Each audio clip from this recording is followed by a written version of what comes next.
all, parental bonding is an important predictor that gives you a lot of insight between parents and their children. Parent-child relationship is a kind of unique and influential relationship established in the process of interaction between parents and their children. We, students of class 8 and 9, going to perform Mime on Top, Mom and Dad.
எப்பவுமே படின்னு சொல்றீங்க.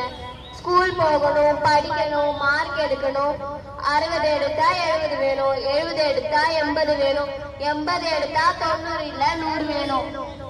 ஏன், எதுக்கு, வாய்?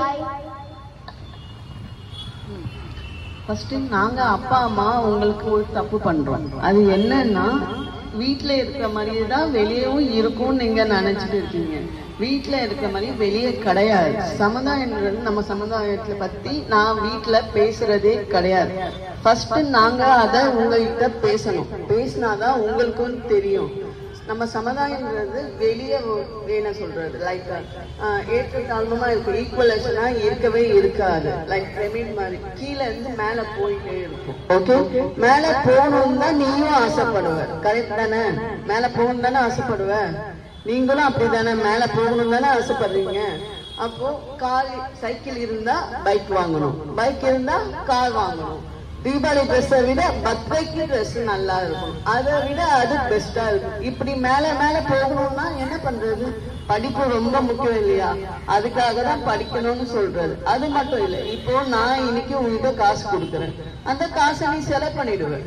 Again மறுபடியும் காசு வேணும், அதுக்கு வேலை வேணும். வேலை வேணும்னா அதுவும் நல்ல ரெஸ்பெக்டான ஒரு வேலை வேணும்னா அதுக்கு படிப்பு ரொம்ப ரொம்ப முக்கியம். அதுக்காக தான் உன்னை படின்னு சொல்றது. நீ படின்னு சொல்றது நீங்க படிப்படியா முன்னேறுவீங்கன்னு ஒரு நம்பிக்கையில தான். புரியுதா? இப்போ ஸ்கூல் போறது ஒரு பெரிய ஸ்ட்ரெஸ்ஸா இருக்கு. நீங்க படிக்கும் போது உங்களுக்கு எல்லாமே ஈஸியா இருந்துச்சா? இப்போ உங்களுக்கு ஸ்கூல் போகிறது ஸ்ட்ரெஸ்ஸா இருக்குன்னு சொல்றீங்க, ஓகே. ஆனா எங்களுக்கு ஸ்கூல் போகிறதுக்கே நாங்க கஷ்டப்பட்டு தான் வந்தோம். ஏன்னா எங்களுக்கு ஸ்கூல் போகலன்னா தான் ஸ்ட்ரெஸ்ஸா இருக்கும். பிகாஸ் எங்க வீட்டுல அம்மா அப்பா வேலைக்கு போயிடுவாங்க. அப்ப நாங்க வீட்டுல என்ன பண்றது? ஸ்கூலுக்கு வந்தா ஃப்ரெண்ட்ஸோட பேசலாம், பார்க்கலாம், அவங்க கூட டைம் ஸ்பெண்ட் பண்ணலாம், படிக்கலாம். சோ இதுக்காக நாங்க ஸ்ட்ரெஸ் இல்லாம ஜாலியா ஸ்கூலுக்கு வந்தோம். ஆனா இன்னொரு விஷயம், ஸ்ட்ரெஸ்ன்றது உங்களை நீங்க உருவாக்குனது. உங்களுக்கு ஸ்கூல் போகிறதுனால ஸ்ட்ரெஸ் கிடையாது. வீட்டுல இருந்து போன் பார்க்கணும், டிவி பார்க்கணும், போன் நோண்டணும், கதை பேசணும், தூங்கணும், இதெல்லாம் பண்ணிட்டு ஸ்கூல் போகணும்னா உங்களுக்கு கஷ்டமா தான் இருக்கும். புரியுது, இல்லைன்னு சொல்ல. பட் அது கிடையாது. ஸ்ட்ரெஸ்ன்றது அது கிடையாது. நீங்க எல்லாத்தையும் போட்டு ஒன்னா மண்டையில போட்டு குழப்பிக்கிட்டு இருக்கீங்க. ஸ்ட்ரெஸ்ன்றது அது கிடையாது. ஸ்ட்ரெஸ் நீங்க தான் உருவாக்குவீங்க. புரியுதா? நானும் இந்த போன் டிவி விஷயம் கேட்கணும்னு நினைச்சேன். உங்க அப்பா ரேடியோல பாட்டு கேட்க திட்டு வாங்கினாங்க, நீங்க டிவி பார்க்க திட்டு வாங்கினீங்க. அதை அப்படியே தொடர்ந்து இப்போ நாங்க போன் பார்க்கறதுக்கு திட்டுறீங்களா? கண்டிப்பா கிடையாது. ஏன்னா டிவி ரேடியோன்றது நம்ம வீட்டுல ஒரு பொருளா இருந்தது.